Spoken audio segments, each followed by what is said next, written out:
This is the Outlap F1 podcast featuring America's own Cody, Andy, and Deanna. Your one-stop shop for Formula One news, insights, race previews, and reviews.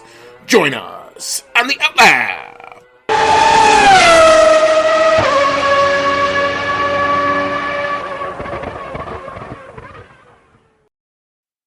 Welcome on in, ladies and gentlemen. We're glad you're here. At least I'm glad we're here. I'm glad you're here. We're all here. This will be season 8. This will be episode number 9 of the Outlap F1 podcast. It's our 2026 Canadian GP review show. And I am in what is going to be known for the next little bit as the solo wing formation. I am flying solo. This is going to be an adventure. The way I kind of figured it out in my head, you're going to have two ways of looking at this, because Cody is off in Japan and having a blast, and probably while I'm recording this, making some dinner plans to have some amazing Japanese cuisine. And I wish him nothing but all of the best of having his time off. He definitely deserves it. The guy works hard, keeping the power on for you and I while, we're all, enjoying the fruits of electricity. But you can look at this one of two ways. I can look at this as a crisis of, oh my God, I'm going to have to talk to myself for probably the next hour. Or I can look at it as an opportunity, because the Chinese word for crisis is the same thing as opportunity, or as Homer Simpson once said, crisis-tunity. So we're going to look at this as a crisis-tunity, and we're going to go basically kind of off script. One of the opportunities that this provides is, we have our pretty much kind of tried and true format that we use all the time. I use this as kind of an opportunity to kind of go off script a little bit, and we're going to kind of see where this goes. I don't know if it's going to be as much as the normal polished type of episode, but let me know kind of after you guys sample this if you like kind of the more off the cuff type attitude, or if you'd rather go back to the tried and true.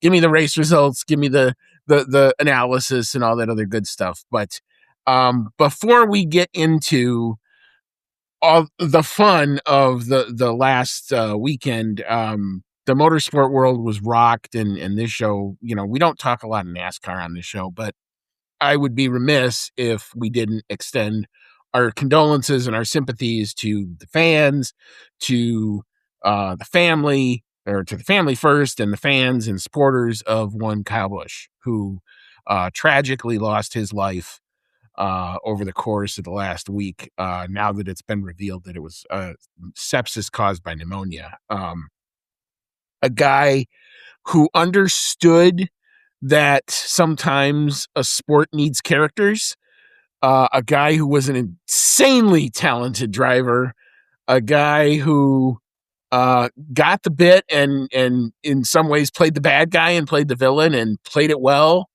and played it up and understood that, sometimes this is so much a little bit about being entertaining as anything else, but a guy who deeply loved his sport, a guy who tremendously talented. I think he's got more between trucks and Xfinity Series and Cup Series, has probably more wins. I think he has the record for more wins than anybody else. His truck dominance you're not going to see the likes of that for a long, long time. A generational talent, and just a very sad story. So condolences, all of that out to people who supported him, people who cheered for him, family, obviously. So just kind of a sad bit. But beyond that, and second little bit of business, if you're in the United States, I'm recording this slightly after Memorial Day, but regardless of your politics, there are men and women in uniform who go out every day and do the yeoman's work of protecting this country and fighting for this country. So if you know of anybody who's in the service, go thank them, and go thank them on our behalf. And we thank them as a show as well. But if you have found our show and you found this little bit, welcome along. Like I said before, we're always glad you're here. We'll do our normal kind of particulars, and then we'll kind of get into things. You can find us on X, Instagram, Discord, Reddit, and of course here on YouTube at Outlap F1 Podcast is the handle for all of that.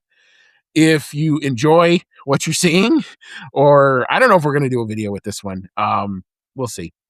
But if you enjoy what you're hearing and you enjoy the content, you can leave us a like, or you can subscribe to the channel if you're on YouTube. We also are on your favorite podcasting app, so a 5-star review on any of those would be helpful for us. Just helps us to come up a little bit better in search results if you're looking for content like ours. You can email the show, outlapf1@gmail.com. Thank you so much to our Outlap F1 Nation who continues to support the show. Thank you so much to you guys know these names. And now we have our 2 newbies on the list: Dean Warwick, Yuri Dolchester, Paul Weaver, Quentin Warden, Kevin Kelly, Regan Stanzik, Timothy Brown, Jonathan Scott, Rachel Fleming, and of course now Dave Doherty as well. Thank you guys so much for your support. If you'd like to join that esteemed list, you can buy Cody and I a coffee. We are F1 fans in America, and we've been actually up till this point, other than like the maybe the Japanese Grand Prix and the Chinese Grand Prix, we've been kind of spoiled because it's been kind of in our time zone. That's going to change. The European season is upon us.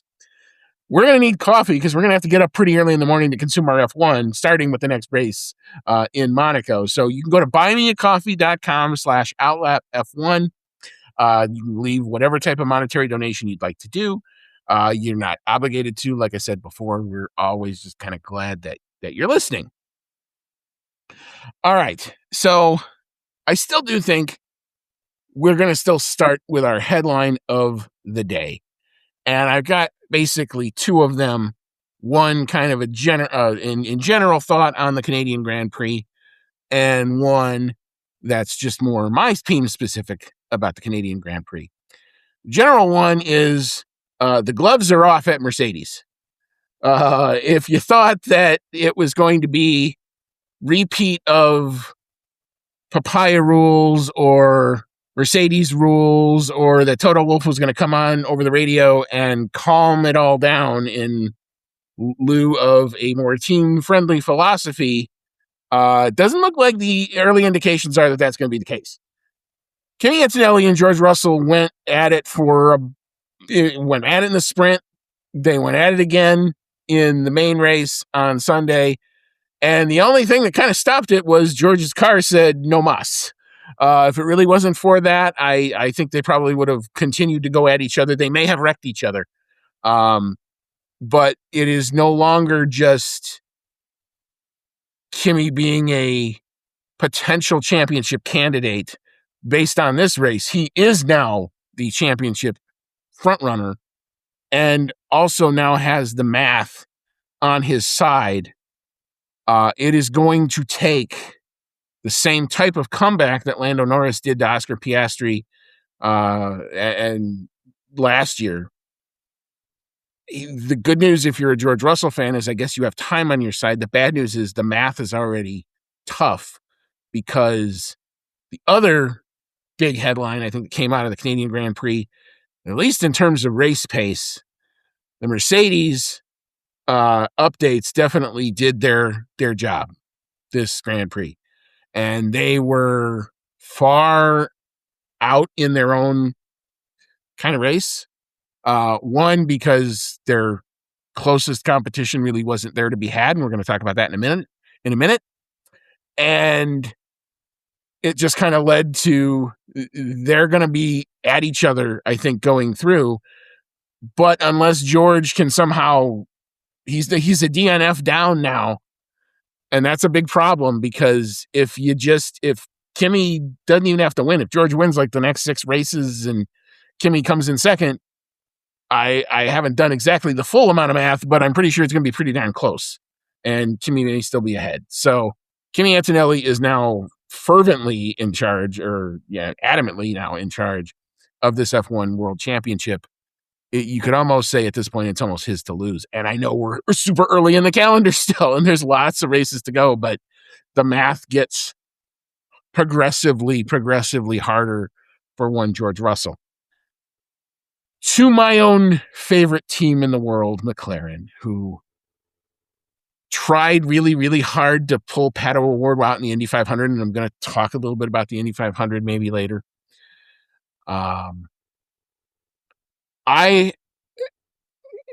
this is one of those weekends that you pay your dues and you understand why you get emotional when Lando Norris crosses the line and wins the world championship last year, because weekends like this are tough thing to take as a fan. I will just kind of get into what I thought was my perspective on it, because the motorsport Christmas, as it were, the order is very different this year, because normally we would have Monaco in the morning, transitioning into the Indy 500, transitioning into the Coca-Cola 600. With Formula 2 actually being the first race, and by the way, sidebar before we get into McLaren, Formula 2 in North America, yes, and more of it, please.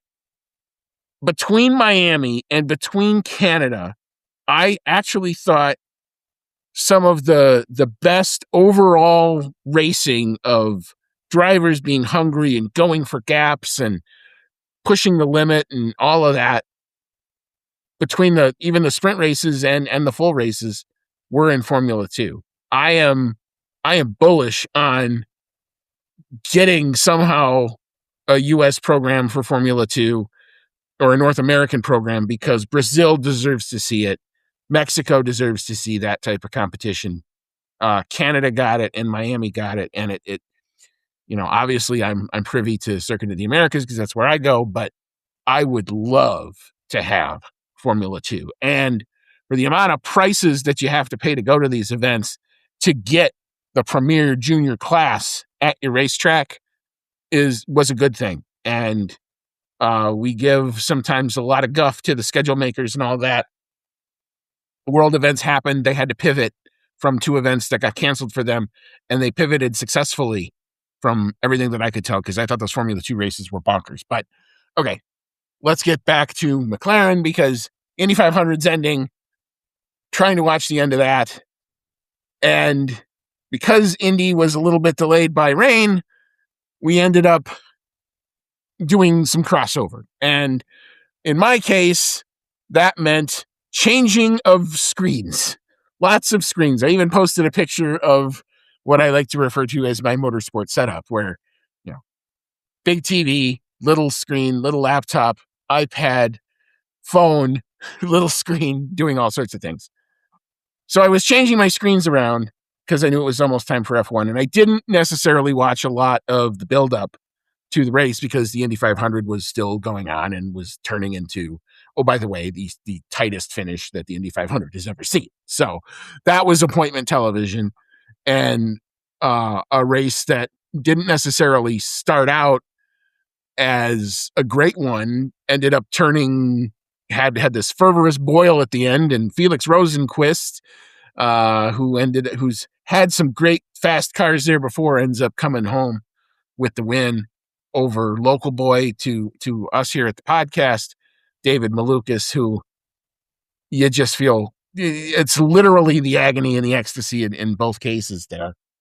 So I felt really bad for Malukas, because he's done a lot of the right things and had some setbacks from his injuries and whatnot, and then he's kind of found himself at the best team in one of the better cars and has been proving his worth. He's been the best Penske driver all year, if you followed anything with IndyCar. So that was very heartbreaking for that, but amazing to see Rosenqvist cross the line in the manner that he did it. Those videos are out there. I would highly encourage you. It's about a minute long to watch the last lap. If you are a motorsport fan, it will warm the cockles of your heart to watch that last lap. And kudos to a guy who sometimes we make fun of in F1 circles, and Will Buxton, who was on the call, and I think did about as good a job as you could have done. I could do a whole separate podcast about individual criticisms of the IndyCar booth and who I would like to eject from the IndyCar booth. But it's not Will. Will's always been a very passionate guy. He's kind of become the meme of Netflix because of what he's been told to say on Drive to Survive. So but he's found, I think, a niche for himself as a play-by-play guy in IndyCar, and he nailed the call, and it was a great moment of television. So, as that is happening, Formula One is starting, and I literally had just booted up the timing screen, and I honestly thought what I was seeing was a timing glitch because I'd been monitoring the weather, and the weather turned out to be a story at both at Indy and in Montreal. We knew there were all these scattered showers, and when you move Canada up in the calendar like you do, you risk some of these really intense cold fronts that pass through and can change from summer back to almost winter. Wasn't necessarily the case like that, but what it caused was all these kind of like spotty showers, and Formula 2 raced, and it was definitely a drying track. So I was expecting cold temperatures, gray skies, and slick tires. Two McLarens, the two Audis, and Carlos Sainz apparently didn't agree with that.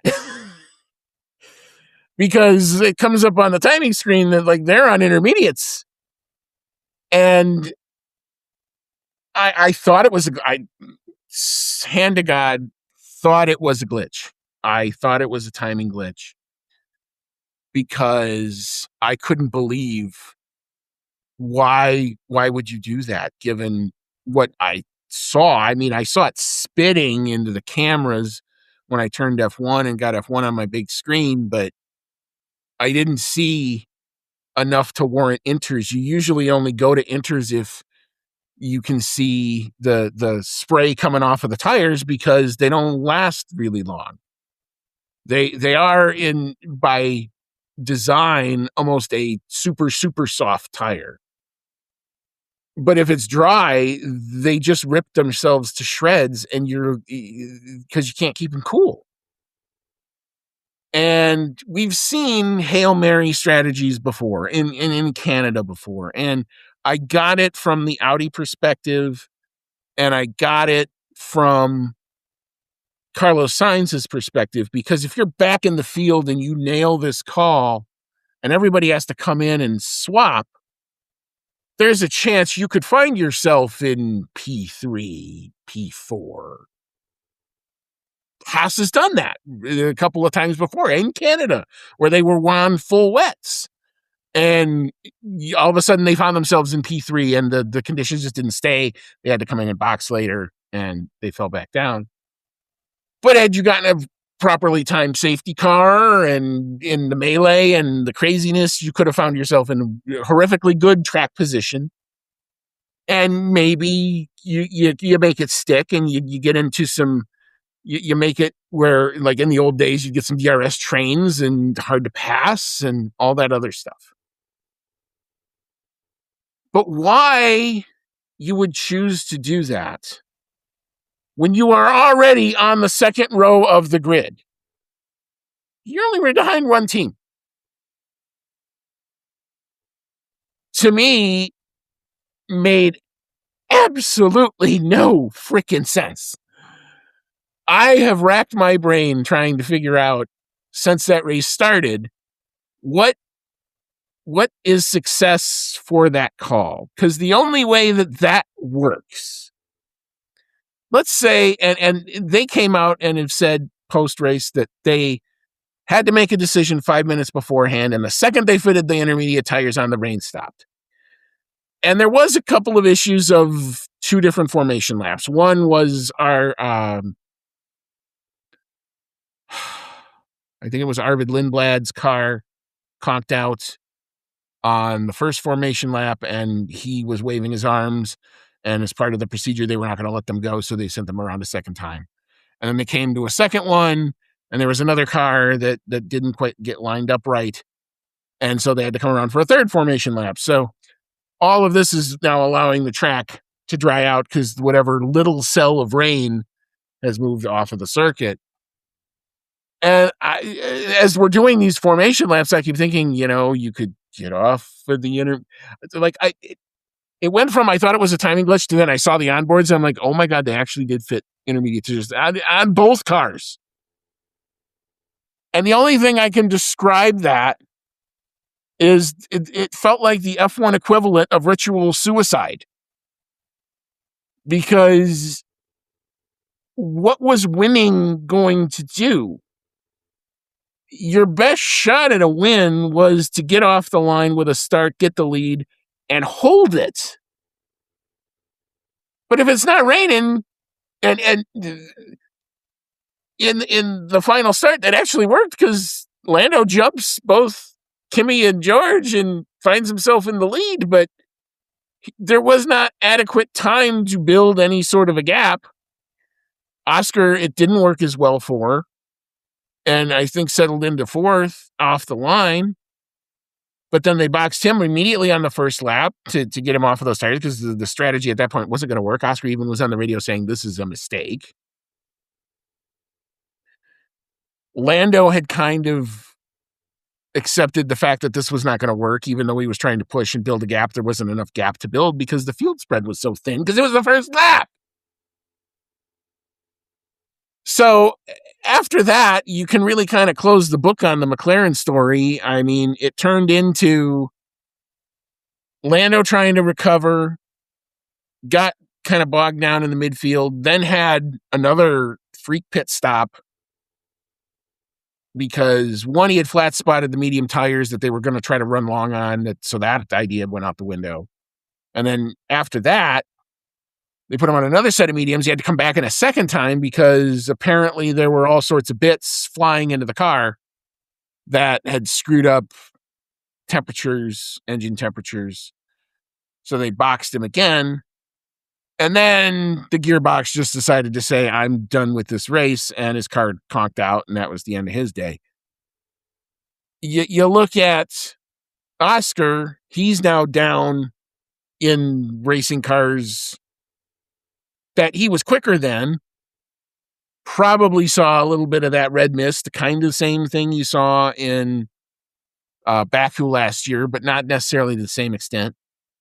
And tries to put a move. I want to say, I think it was on Behrman, and then Albon was in front of Behrman, and he got by Behrman, but Albon was coming around the hairpin, and I couldn't tell if it was even kind of a little deploy issue, because if Oscar pushes the overtake button, the engine's going to do what that engine's going to do in these regulations, which is give you the power. And if the other two aren't on that same level of power, Alex is exactly where Oscar needed to be when he got there, and they touched. Now, is that, if you're faulting someone, that is totally Oscar Piastri's fault.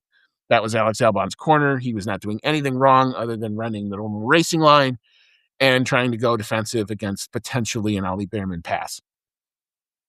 Piastri is so far back, and while I credit him for doing some amazing overtaking, including one really nice one in the sprint, not to be, on that one, they hit, Oscar's car gets very compromised from an aero perspective. He finishes the race, gets a 10-second penalty, which he eventually clears, but to no avail, comes home in the dubious position of P11.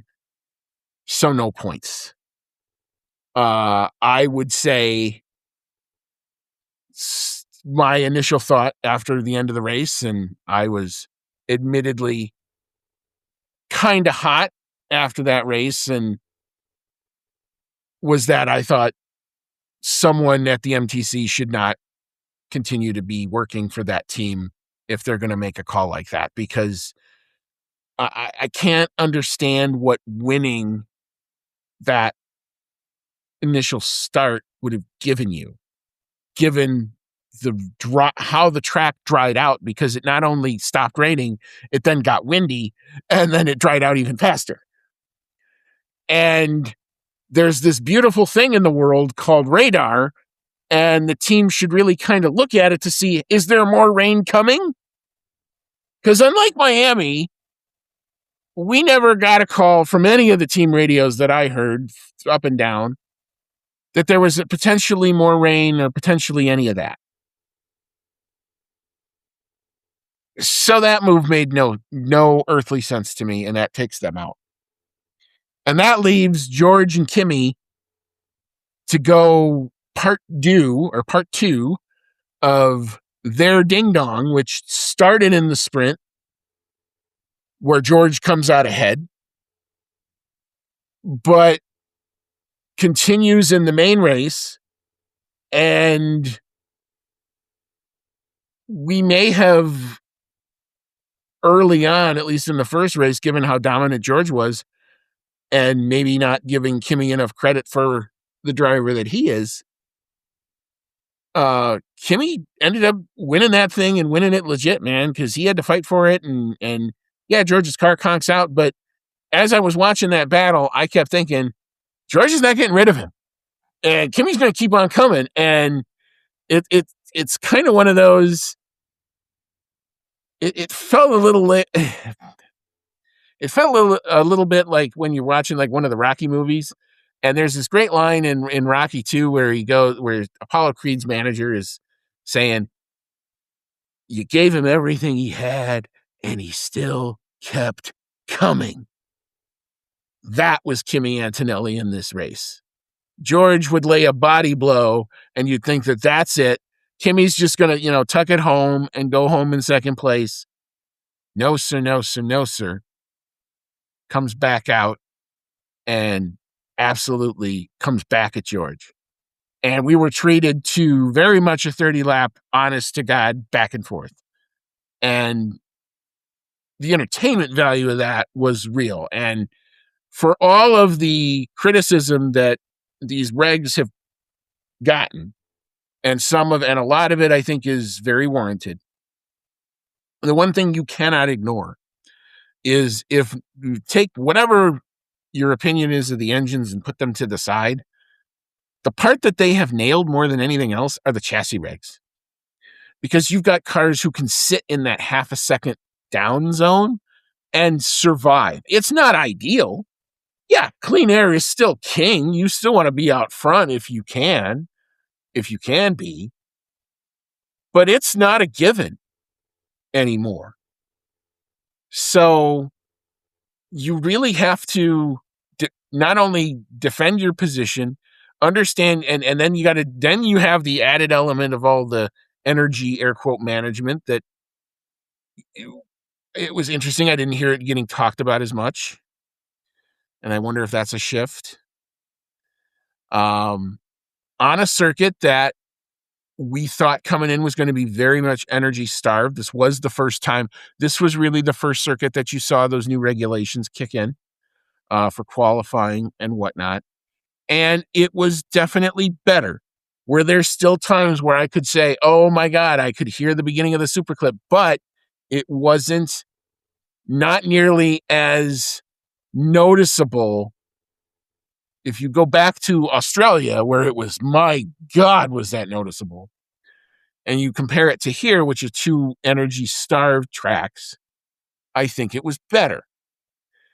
So I would say that the mitigations that they've talked about and they've worked into these revised regulations are better. They're still very complicated pieces of machinery, and still they sometimes go kaboom, as George found out, as Lando has found out more than this is now his second DNF of the year. Lando's turns out probably more a gearbox, but the same fate that beguiled Lando in China and Oscar in China beguiled George here, because the battery on George's car conked out. And these cars are so dependent on that the internal combustion just cannot do it on its own. And George was noticeably disappointed and very upset, and probably is going to get a fine for throwing his headrest. I think that's already come down. Lucky that he doesn't get a grid drop, because you could have thought about it. And, George was visibly upset, and I get why, because he knows. He knows that little Italian kid ain't going anywhere. He's going to keep coming. So the gloves are going to be off at Mercedes. How does George respond moving forward will be a storyline for sure. How do some of these other teams respond with McLaren's absence from the top? One of the benefactor teams were Ferrari. Lewis Hamilton comes home P2. Charles Leclerc comes home P4. A much better fate than probably their qualifying thought. They came into the weekend saying there's no way we're going to compete with the Mercedes or the McLarens. When McLaren decided to commit ritual suicide, that opened the door, and Ferrari walked through it. And Lewis Hamilton, not done yet by any stretch of the imagination, showed you that he can still wheel a race car, and it felt much more like a Lewis on it weekend than what we have seen in a long time. Is that a harbinger of things to come? That will be the question, because we've kind of seen this before. I mean, look, this is one of Lewis's happy hunting grounds. Loves this track. He's won here even in cars that haven't always been the best. And he understands how to get the most out of a car here. So he comes in and is your benefactor there. The other benefactor of everything else is, hello, Max Verstappen. Welcome back to the podium.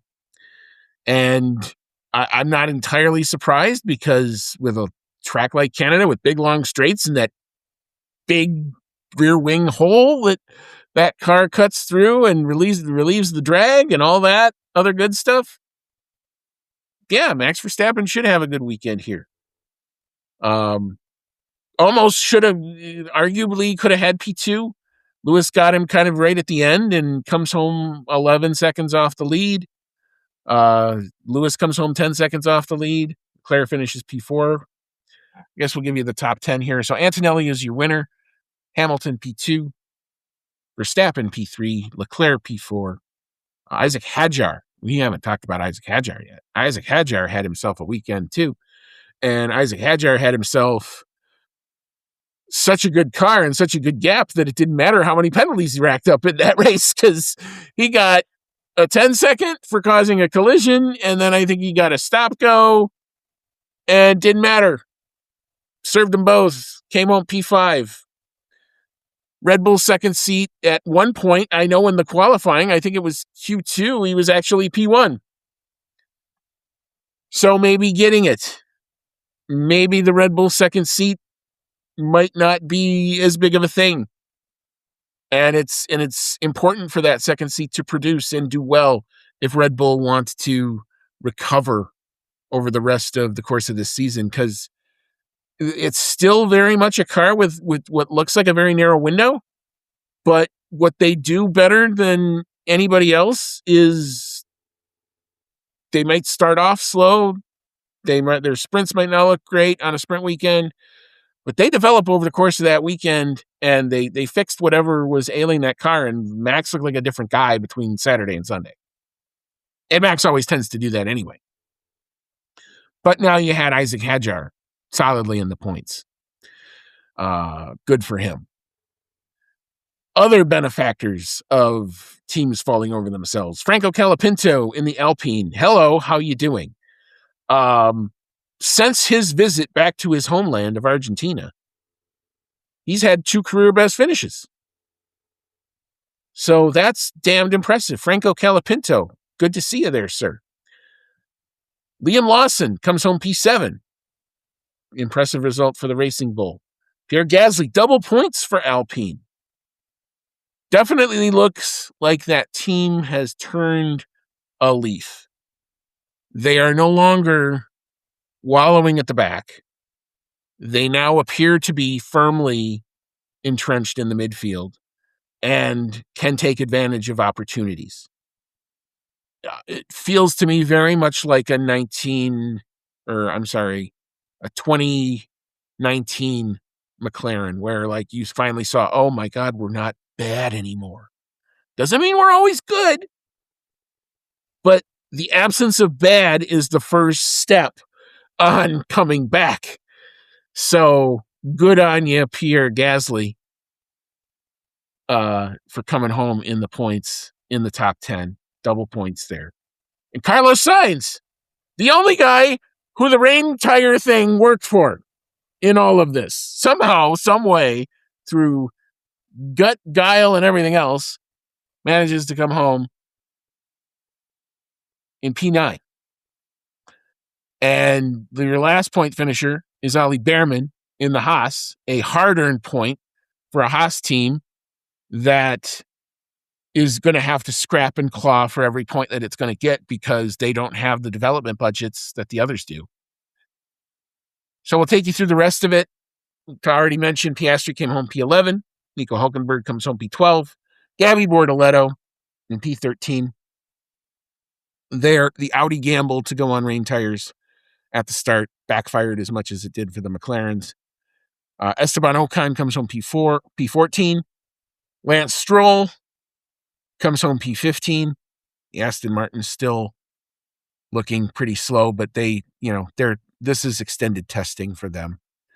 The fact that they are able to run and now to finish races is the first step. Fernando Alonso had a really weird thing happen with his seat that caused him to DNF, and he had of all the drivers that needed to have a good start, Fernando Alonso, I think after the end of the first lap and after the McLaren's pitted, found himself P10.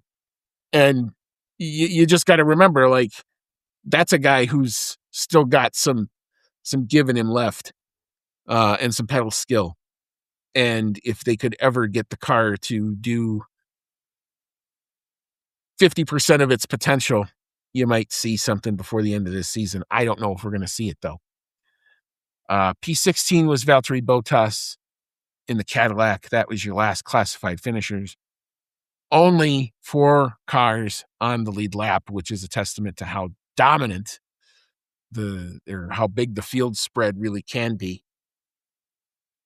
Your non-classifieds, Sergio Perez in the Cadillac, Lando Norris, as we talked about, in the other McLaren, George Russell in the top Mercedes, Fernando Alonso, we talked about the seat issue, Alex Albon, who not only didn't finish this race, but also had a wreck in practice because he was busy trying to avoid hitting one of the Montreal groundhogs or marmots that call that place home for 364 other days of the year. So, yeah, tough weekend, I think, for Williams as well. But the signs, P9, I think, mitigates some of that. And then the one who couldn't get off the grid was Arvid Lindblad, whose car would not fire up on the grid despite the start procedure and all that other good stuff. So that was your main race. Kind of my thoughts as to what I saw up and down the grid there for the Canadian GP. Yeah, I mean, I thought overall I think for Canada it was a little bit more entertaining. I don't love the fact that it's moving up in the calendar as much because I think it's harder to get representative running. But that's just a personal opinion. I think that race should be held in June.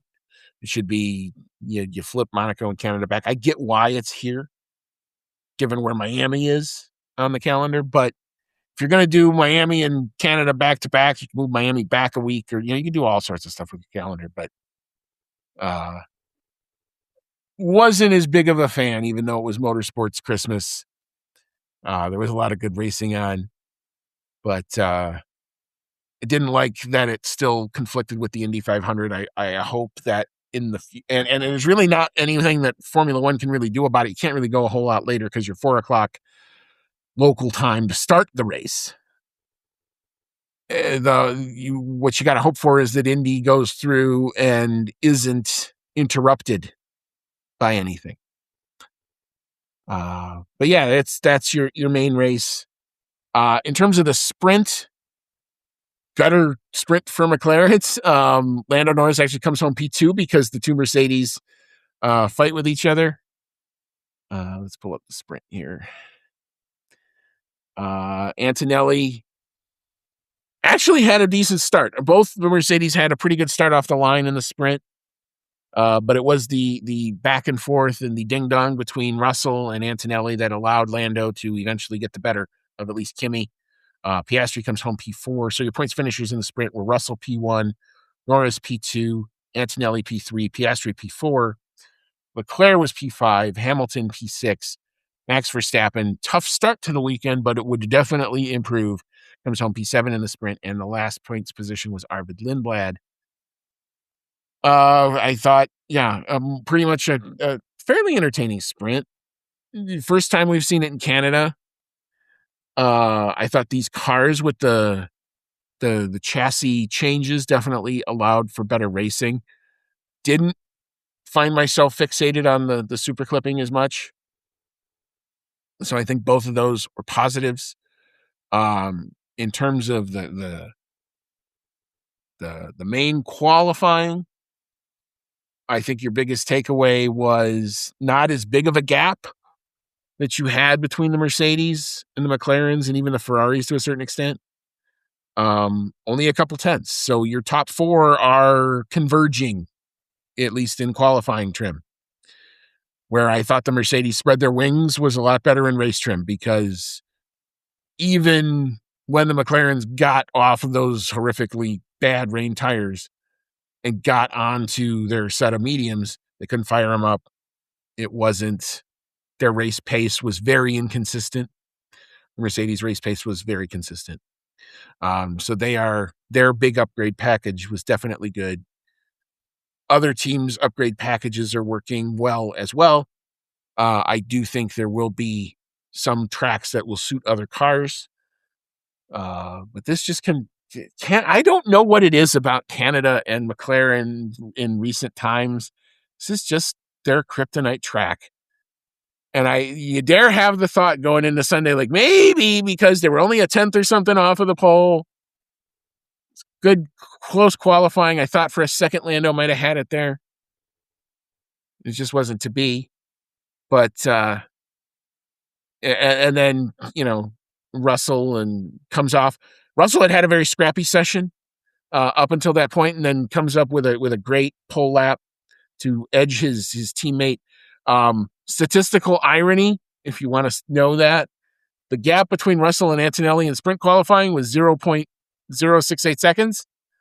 The gap in the main qualifying was 0.068 seconds. That's hard to do. Two different qualifying sessions. And more irony, the qualifying order amongst the top five was exactly the same between the sprint and the main one. So there you go, man. Struggle bus teams, Cadillacs are trying to figure themselves out, and we get that. The two Astons, again, they're kind of using this as test sessions. We know that too. Williams is getting there, but not necessarily all the way there yet. The two Haas's, I think, are the victim of lack of update budget coming to fruition. And even though I think they've had a great start to the year, I think you're going to see them, like I said, that one point that I think as Behrman gets in the main race, significant for them. All right. Well, I think that's kind of the Canadian Grand Prix vamped edition. I probably went and touched a whole lot of different places and a whole lot of different things, but I'm going to stop now. I'm going to re-rack. We'll come back. I will break down the points like we always do. And then we will talk about what your thoughts were in the Canadian Grand Prix, because I did get some good feedback from you guys. So come on back. You will not want to miss that. And we'll get into it in part 2 in just a second. You are listening to the Outlap F1 podcast, and we'll be right back after this quick pit stop.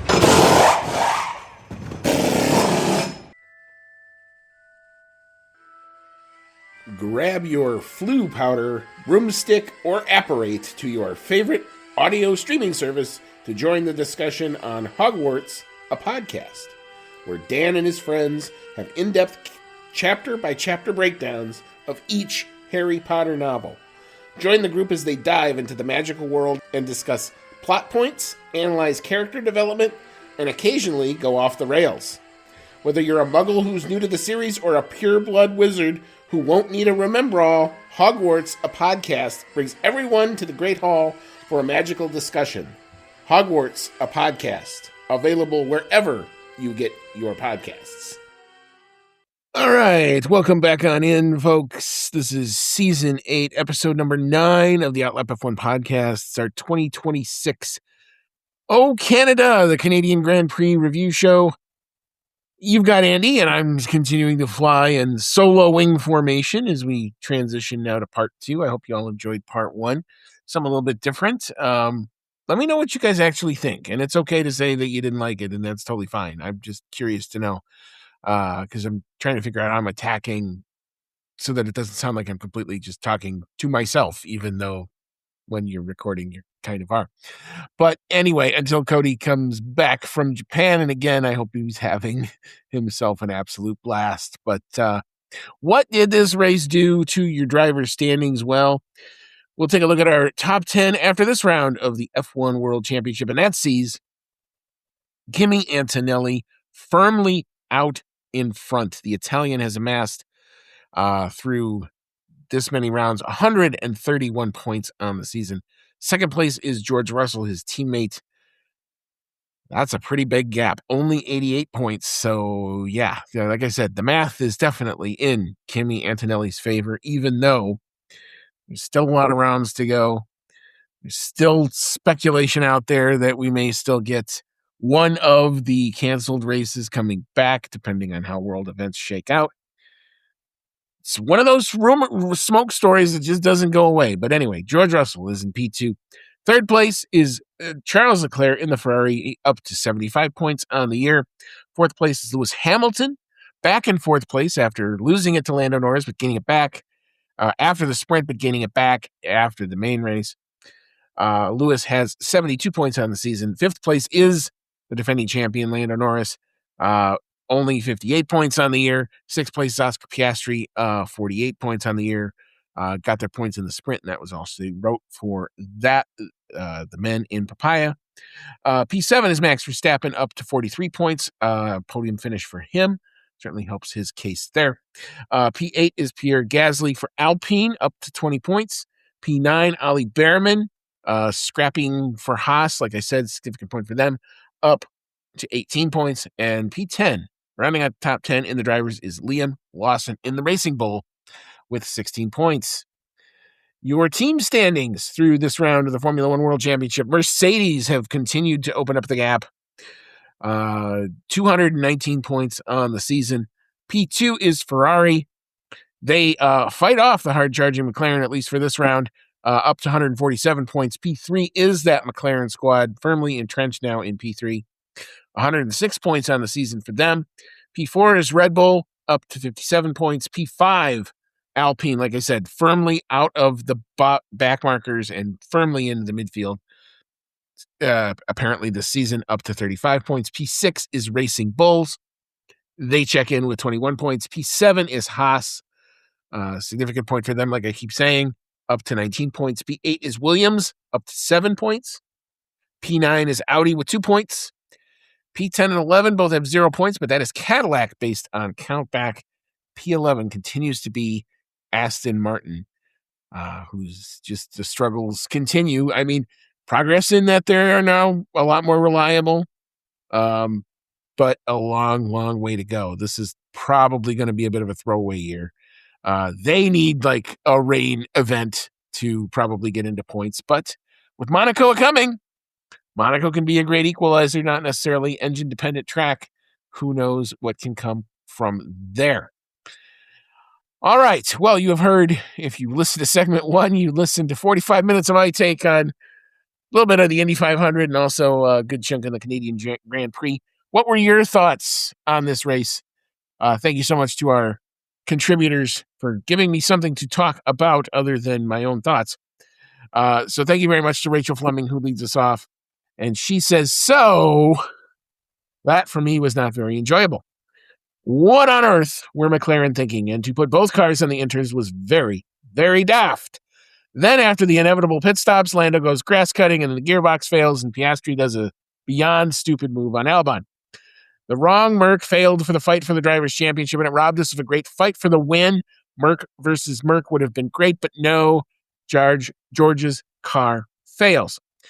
What awful race TV direction we got this weekend. This once again leaves an argument that F1 should have a team of race directors And we also have Monaco coming up as well, which you all know has kind of had an interesting TV race direction through the years. Just a little mention about Ocon. I know the rumors about his firing were dismissed, but he was just slow in the race. That was poor for him.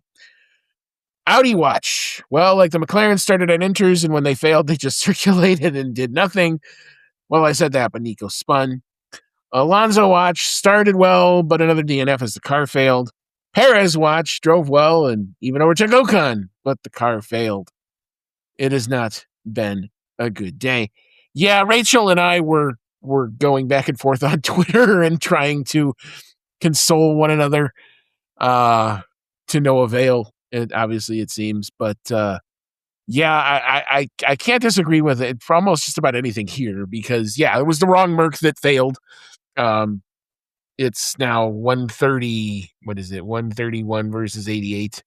That's pretty big of a gap. It definitely puts the math against George Russell. Kimi Antonelli doesn't necessarily have to win all the races for a while. He could park it for 2 races and probably still be fine. But yeah, so the actual fight for the drivers is going to take a little bit of a backseat. It's going to have to rebuild. George is going to have to respond. What I have said a lot about what I think makes drivers great is when they get pushed. I will always maintain that the best stretch of Lewis Hamilton's career are the 2 championships he didn't win. One was 2016, and he almost erased that net deficit to Nico. And the other one was 2021, where he got to the final round on points, coming back after that terrible engine failure in Singapore, or not Singapore, Malaysia was where it was in 2021. As the no engine failure. And to come back from that and watching him in that stretch was some of the best driving I've ever seen. That is now your task, George Russell. You now have to try to replicate that to get back into this thing. The mission is yours should you choose to accept it, and we're going to have to see if he can.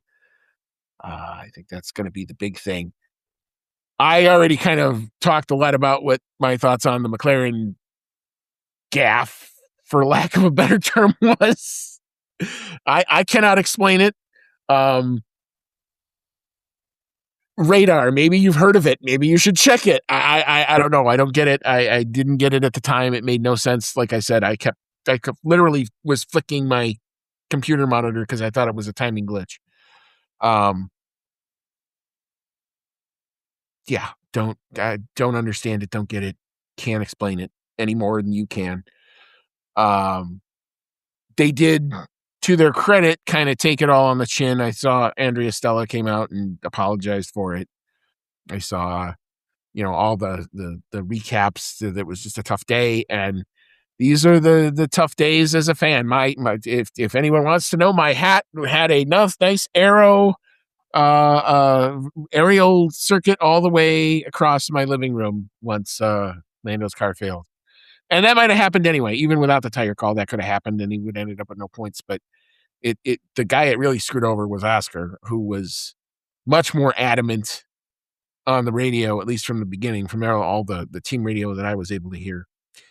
So yeah, don't get that. Someone, like I said, ought to be swimming home after that call. The race direction, yeah, like it's such a hard thing, and you don't know where they're going. And what they've tried to do is try to standardize it.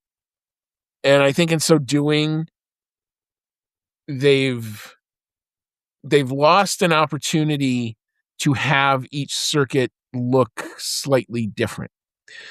Back in the day, go back 15, 20 years ago, each individual country had its own race direction and could do individualized graphics. Now, that had positives and negatives to it, too. Not saying that that's the direction I necessarily want to go, but you got to keep up with some of the action. And the other thing you got to do on some of these onboards is, to me, less is more. stick with the main camera, and I think your onboards are going to be just fine, and then they will tell you everything you need. It's a very difficult watch with a single screen right now for Formula One. Just in general, I think it's a very difficult watch. I think you gain so much more with a second screen with your favorite driver. You can learn the team radio calls. You get a much bigger perspective as to what race control is telling the teams, and therefore what you're seeing on the screens, because timing screen isn't, I don't think, is as detailed as it used to be. And it because you have to consume it harder, I think sometimes is my honest assessment of what it is. I use my main screen as kind of almost a supplement. What I'm really paying attention to are my onboards, the drivers that I am focused on. That's where most of my attention is in the timing. And I'm listening to, whether it's Crofty or whether it's the Alex Jakes feed, I'm listening to that as almost a supplement. And that would be if you are in the camp of, God, I can't stand the race direction, I think you should probably try to do something about it. iPads are out there. I mean, you don't necessarily have to have if you have a computer, you can get onto F1 TV. Or if you're in the UK, I know Rachel's in the UK, there are Sky apps that are the equivalent of F1 TV now. They have all 20 of the cameras. They used to limit them to like their select 6. Still kind of what IndyCar kind of does. I'll have a whole separate rant about IndyCar and the onboards later, because that was incredibly frustrating for their biggest event. Yeah. Enough said there. In terms of the Audi watch, yeah, they made the same mistake the McLarens did, and once they kind of got back, like, we're not, even though you've got your top 4 and your definite midfield and your back markers, if you get pulled into one of these other groups that you don't belong into, it's not a foregone conclusion that you're just going to knife your way out. Just doesn't seem to happen that way. And those guys are fighting for position and don't have to give you any quarter, and they don't. And so if you find yourself down there, it's a problem. Which is why, again, it just makes that, what were you trying to get by putting inner tires on? I get it for the Audis. Like, if they had nailed that call and they somehow found themselves in let's say even just P5. Let's say Ocon finds himself in P5 after a pit stop cycle and is running around on a set of slicks in P5 on legit race pace. Is he going to get past? Probably. But maybe that P5 turns into a P8 net at the end of the day, which would be a big result for them. Maybe a P7. So that's a strategy you do. The inter-tire strategy is something that you do if you are trying to hit a home run because you, 1, don't have enough confidence in your car that you think you can get there on your own, and 2, that you think the weather is going to be in your favor. And I got it when it was drizzling. And I got it was cold and wet and raw and not a fun experience. And I imagine the recon laps were not a very fun experience, but you've got a whole team of people with very sophisticated equipment that ought to be able to tell you there's no more rain coming, or there doesn't look to be any. And if there is, it's going to be pretty light. I have a great app on my phone that I just got a couple weeks ago called Weatherfront. It's got more weather radar detail than I know what to do with, and you're damn right I'm going to use it for my F1 weekends. And if I can find that on my phone and it's free, again, who was the generator of that? Who thought it was a good idea? And it obviously wasn't just one team that did it. Like, I could roast McLaren all day long for it, but it was also the Audis that did it. It was also Carlos Sainz that did it. So somebody thought, multiple people thought, that might work. And the data that you had, just trust the data. Trust the data. Be analytical about it for 5 minutes. Yeah, like, it reminded me a lot of the 2019 Germany, where it was starting to rain, but it didn't really rain. And I think it was Fernando Alonso in a McLaren that just said, well, screw it. We're winding at the back anyway. And, I'll put on a set of inners and see what happens. He was like 3 laps too early because then it opened up, and that was when Vettel had the off and all those other things. Just didn't work. It's gotta be a timing thing, and it's gotta be perfect. And if you're McLaren, your car is probably good enough to survive. And even if you lose a couple of positions, you come home P6. Better than what you got out of this weekend. Mind-boggling. The more I think about it, the more my head just hurts. But anyway, thank you very much, Rachel. Appreciate the feedback. Next one on the docket is from our friend, Mr. Dave Doherty, who's probably on cloud 9 after this race. Oh, my God. He goes, I hope tied to the best team. I hope you are okay. F1 have nailed these regs. I hope you do agree. Even though the sprint quali and traditional quali was identical, I was fascinated with Mercedes nailing them, and Ferrari have gained a lot of improvements as well. But were you surprised on the race of the top 3 with Verstappen, Hamilton, and Antonelli racing hard? I didn't have that on my bingo card. But F1 is improved a lot, I think. Do you agree? Mercedes, my love, I'm a true happy Mercedes fan, even seeing the ding-dong from Mercedes. That kid, my love, Kimi Antonelli, is a true Mercedes man. I'm not surprised that Dave Doherty loves these regs. If I was a big Merc supporter, I would probably be trying to defend them and keep them and hold them because they have been the team that have nailed the rule book. Not a doubt in my mind. Have they fixed some of the problems that were really ailing the series? Yes. I thought this was going to be the real test because Miami, for what it is, was not going to be a very engine or energy starved racetrack. So you were going to get kind of the Miami show, and they didn't really have to play around with the energy deployment because it didn't matter. Every time you were coming up on a super clip, it was a corner to make it stop. Didn't have that here. Heard it in a couple places. Obviously, coming into before the little straight before the hairpin, there's that little tiny little left right. That's where I would hear it the most, where like the straight mode would exit and the corner mode would kick in. You would hear a little bit of the super clip, but you were going through that fast enough to where you never got to the engine whining, which I think is the big thing to avoid. That said, take the engine side out of it. Chassis regs, definitely, in my opinion, the right way to go. Yeah, you've got dirty air, but you don't have nearly as much of it. And it does lead to some of these ding-dong fights.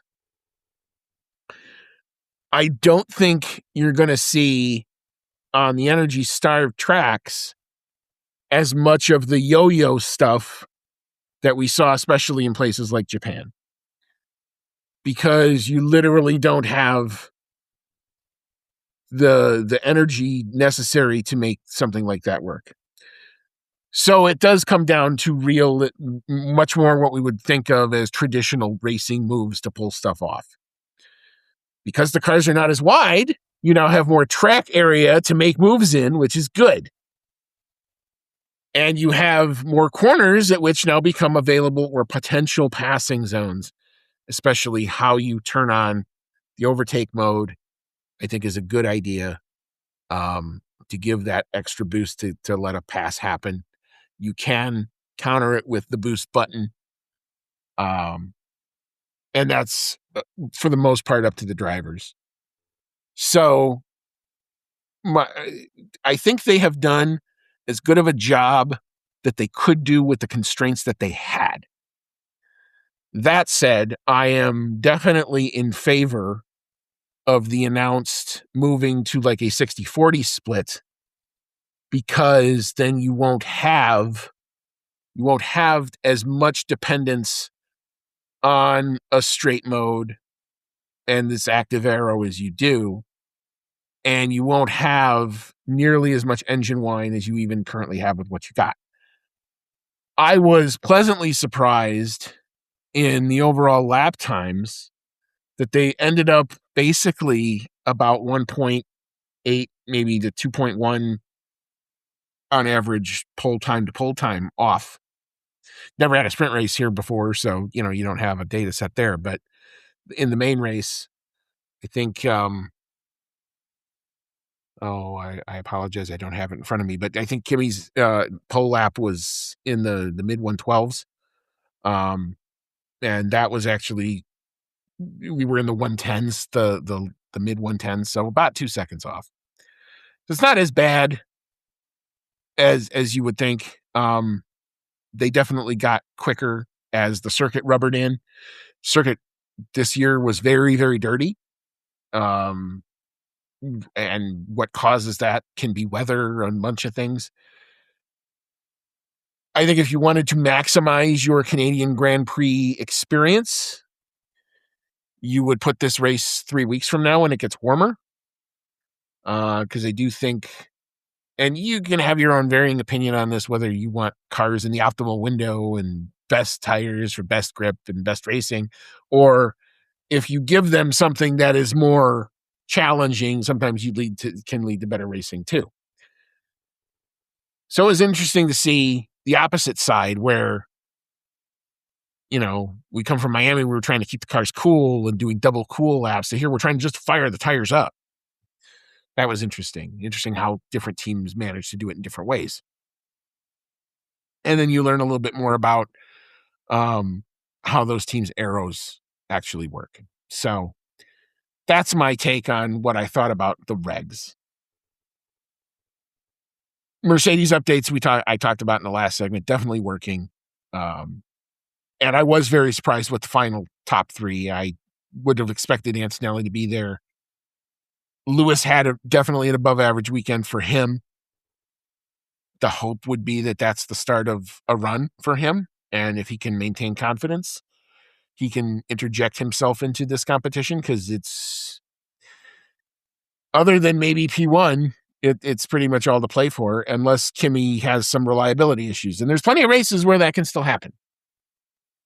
With the McLarens out of the way, I thought Ferrari was the biggest benefactor. Max Verstappen was by far the biggest benefactor of that. Red Bull have this uncanny ability to take a car that doesn't work early in the weekend and eke something out of it. And it was a car thing this time, because both Max and Hadjar were in the mix for a lot of the qualifying. So, that's, if you're a Red Bull fan, you should be very enthused and happy. And we haven't even talked about the engine fixes yet, or the engine help updates that they maybe or may not even need to be getting. Has F1 improved?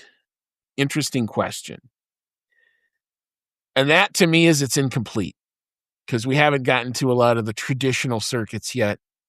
We've done a lot of the flyaway circuits. We've seen a lot of one-off setups. I think over the course of the next couple months, we're going to learn, has the show really improved? If Monaco turns into an overtaking festival, something definitely has improved.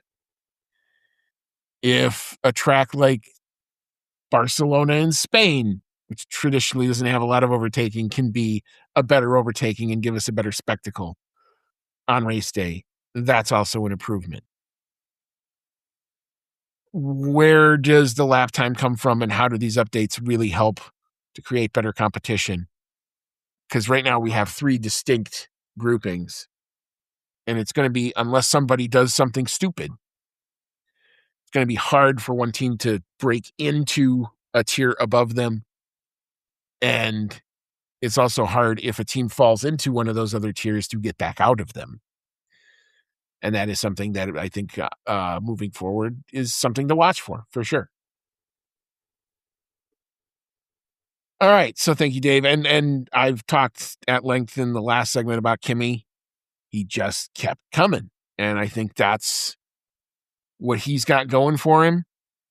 the best thing that he can do is turn off his phone, be a kind of young, dumb kid, and not have any perception about what he's actually fighting for.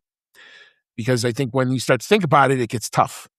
If he can be the relaxed guy that he's been since he sat into that car, he's got, from my perspective, I think a lot of the tools. The only chink in the armor is the race starts. That's really it. And that, I think, is incumbent upon the competition that gets past him on a race start to hold him there. He's been able to overcome it. So can't argue with that either. So thank you very much, Mr. Dave. Appreciate all of the support throughout the weekend. Thank you for all of your interactions with us. It's always greatly, greatly appreciated.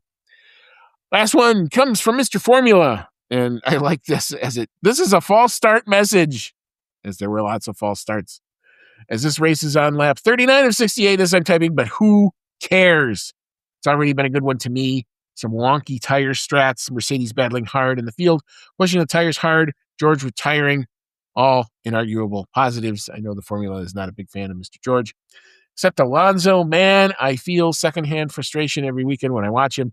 Dude needs one more crack at a title for the world to be right again. And how about that Indy race?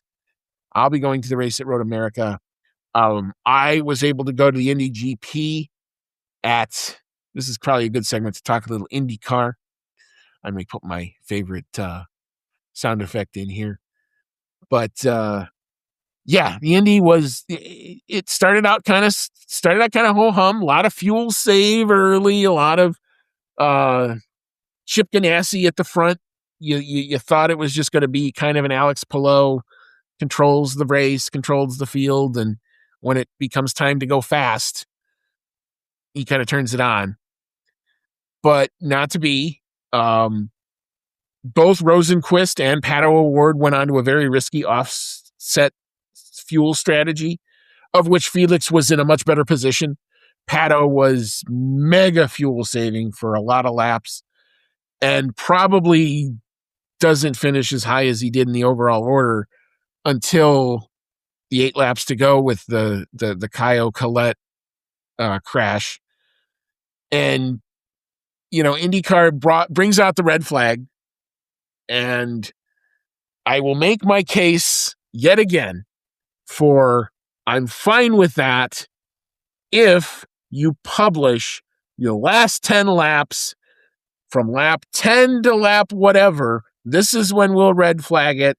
Lap 5 to whatever, this is when we red flag it, or whatever it is. This is when we're going to run to caution. This is when we're going to stop it for the show. But you still get a last lap shootout, and boy, have a last lap shootout. If you're going to have one, you might as well make it epic. And Felix Rosenquist made it epic. So a heart-stopping finish. I didn't have enough time to react to it because I was also trying to set up my F1 screens, and it became a little bit of input overload on my brain for a minute. Like I said in the first segment, I thought that the F1 timing thing was literally a glitch because I didn't believe it. Because I hadn't watched any of the prep and didn't know what was going on. But I think for IndyCar, the sport, that was a good race that it needed and hopefully can generate some better traction in the future. We've got one more year with this set of rules for IndyCar. And so you're going to see kind of a lot of what I think you would brand the Peloton style of racing at Indianapolis. And then we kind of going to figure out what that next formula looks like, and they don't really know yet. So there's a lot to be determined there. I'm not a huge fan of what the hybrid has. I mean, for IndyCar qualifying, the hybrid is actually the one part where it's useful with the 4 laps. The other thing IndyCar's got to do is they got to make sure that there's enough entrants to be able to do some bumping, because that is just human drama. There is something special about, as much as it hurt to watch guy knock out Fernando Alonso. That was a huge moment for, you can take a ragtag group of guys, put them together, put a bunch of racing stripes on a car, find a chassis, pull up just enough money to get the car on the track, and go out and qualify for the Indy 500. That is the heart and soul of what that race is always about, and we kind of were robbed with some of that because we didn't have any bumping, which takes away from some of the lore. That said, the race day stuff was great. The place sold out for only like the fourth time in 20 years, so much so that they lifted the local blackout so you could actually watch it in the Indianapolis area on TV, which doesn't always happen, which is a great thing. I was pleasantly surprised again by my Indy experience. Even though it's the road course, it's significantly less crowded and all that other stuff. It's the kickoff event that kind of gets everything started. But it is one of the most, and I've been to a bunch of different motorsport venues. I've seen more IndyCar than I've seen even F1 in my life. And I've been to a lot of venues that IndyCar has gone to, and IMS, by far, the most organized. The guards are actually friendly. They help you. They point you to the right places. The signs make sense. If you do a little bit of research and know where you're trying to go, it's not that hard to navigate. You can really take the main road in.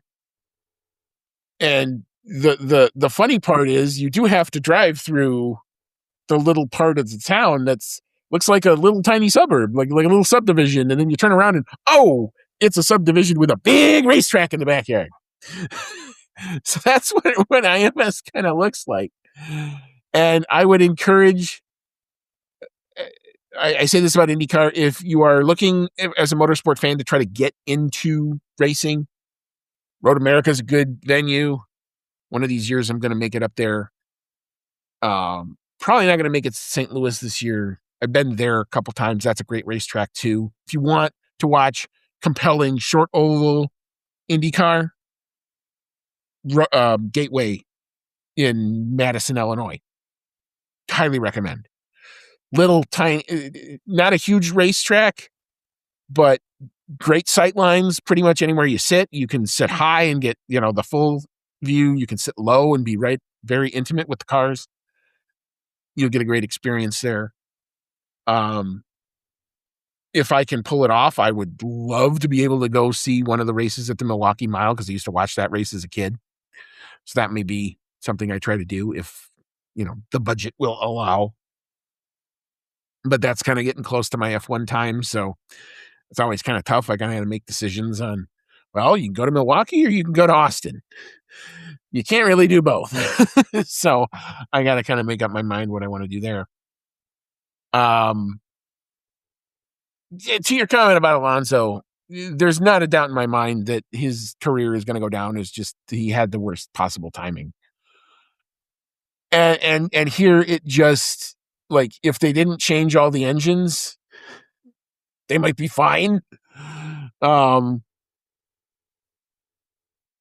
have this terrible feeling that he's going to retire and Honda's going to do it again, where all of a sudden they'll figure it out. They'll add 20% performance. They'll get on par with all the rest of the engines just in time to watch Fernando watch from the sidelines, which will be a tragedy beyond words. There will be books that will be written about that dude's career. But no doubt because that he's still got talent because he took that crappy ass car that he's driving and got it into the top 10 on a race start. So when it comes to the race craft, it's definitely still there. So yeah, lots of interesting stuff there. Thank you very much, Mr. Formula. All right. Well, I will hand out some awards. My rubbish and analysis paralysis, I'll go to the same team. That's just McLaren. What the hell? Not really a surprise for either of those, really, because I don't know what you were analyzing, and then you literally got stuck in the wrong mode. Don't get it, don't understand it, doesn't make sense, don't know what even. What I still want to know is what the success looks like. You go out for 5. Let's assume that it was still doing the same level of a precip that was happening. You get off the line, you get Lando into P1, and he circulates for what, 5 laps before those tires, even if it's misting and spitting, and before he's still going to do the pit thing anyway. So he comes out 8th as opposed to 14th. What does it gain you? You're already in P3. You've done the hard work. You have a good car. Trust it. Whatever. Don't get. I guess I could drive myself crazy thinking about it. It's never going to make sense to me. Dark Horse. Got to give this one again to Franco Colapinto, man. This one, he's figuring it out. You're watching some quickly maturing. The car's better. He's better.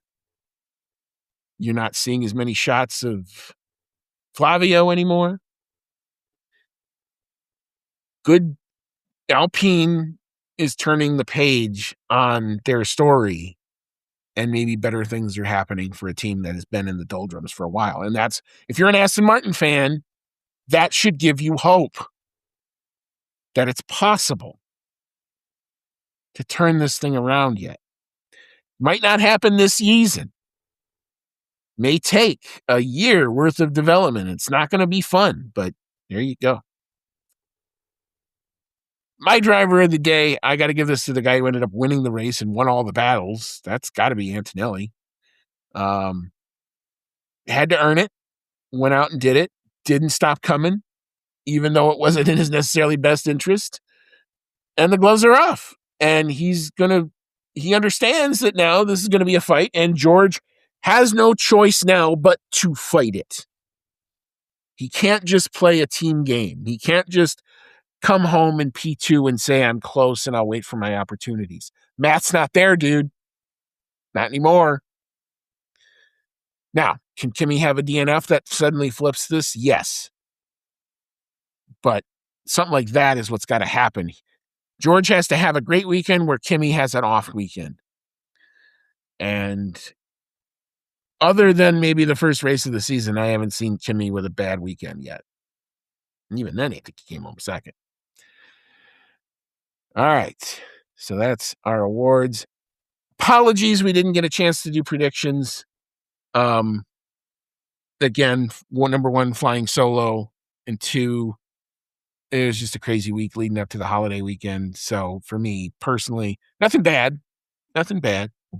Just a lot of the full-time job and all that stuff. So didn't get a chance to do that. Cody and I will pick up that competition when he comes back.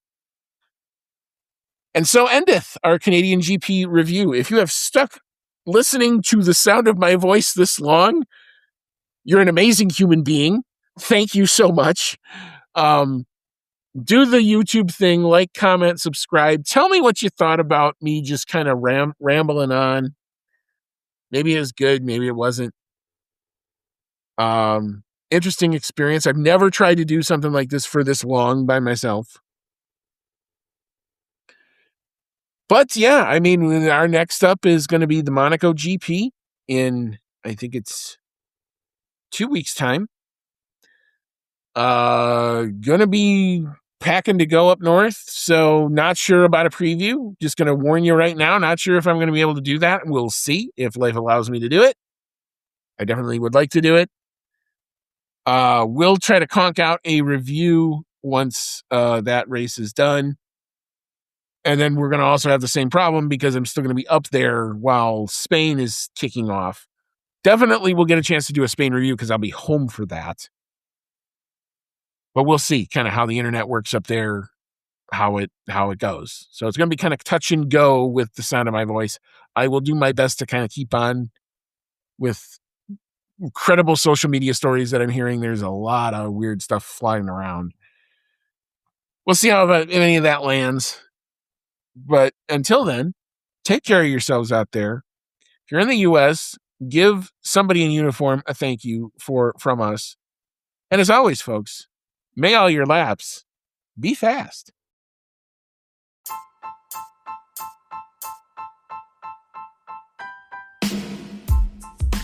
Thank you for listening to today's episode of the Outlap F1 podcast. If you like what you heard, click that subscribe button and be sure to leave us a 5-star review.